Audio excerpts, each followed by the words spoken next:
diving straight into it, Paul, what did you make of yesterday? Yeah, pleasantly surprised at the result. I thought 4-2, probably wasn't expecting that result. I would have been quite happy with a nice gentle run out, being the first pre-season game of the season. I thought in the first half we looked very comfortable on the ball. There was nice spaces to pass into. To be fair, I don't think Sunderland had the strongest team out neither. Ours was a bit of a mix of youngsters and some of the seniors in the squad. Lovely first goal. Really impressed with the lad who scored that, tucked it away nicely in that bottom left-hand corner. And great equaliser from their player as well. I didn't actually watch the second half live. I caught the replay in the morning, the second half. I went to bed after the first half. But yeah, I'm pleased with what I saw. And I think the most encouraging for me was to see us playing on the front foot again, not that slow slot ball where we played out from the back and invited the pressure on. It was nice to see us playing further up the pitch, doing what we do and controlling the game. Absolutely, yeah. Kev, what about your thoughts on the match yesterday and how are you feeling now going into the next game? A little bit more confident than possibly would have been. Obviously, it's an unknown factor when you come into the first game of the pre-season. You never know what you're going to get. We generally haven't done that well in pre-season friendlies, over the last few years. But I did watch the whole game, and I was very impressed with a few of the younger players. Training only was, for me, fantastic when he came on. And Duque, brilliant at the back, very solid, very sure of himself. And Kumas, who did well, got a goal.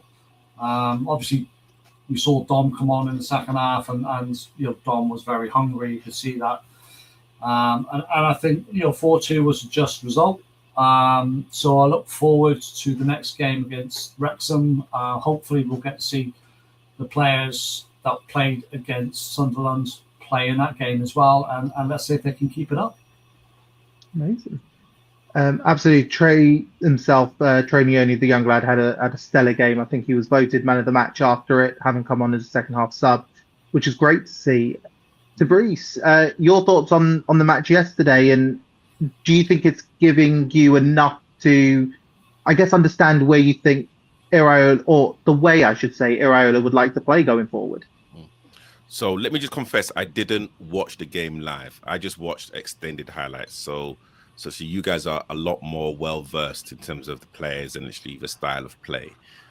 I look at these friendlies as just an advanced training session. We are probably seeing a lot more youngsters that will probably play in the League Cup games more so than the Premier League. However, the goals that we scored, very impressive. I do like, is it Morrison? Actually, he looks decent. Trey, we all know about Trey. He's been thereabouts with the first team for a couple of seasons now. But again, it's our first pre-season, and you are now looking at players like Szoboszlai, who we all know will be part of the first team, to see how he relates everything that he's seen with Iraola to, let's say, the players that were playing in the World Cup. But a win's a win. It's kind of all about confidence and and that kind of continuity. So yeah, let's see how we play against Wrexham.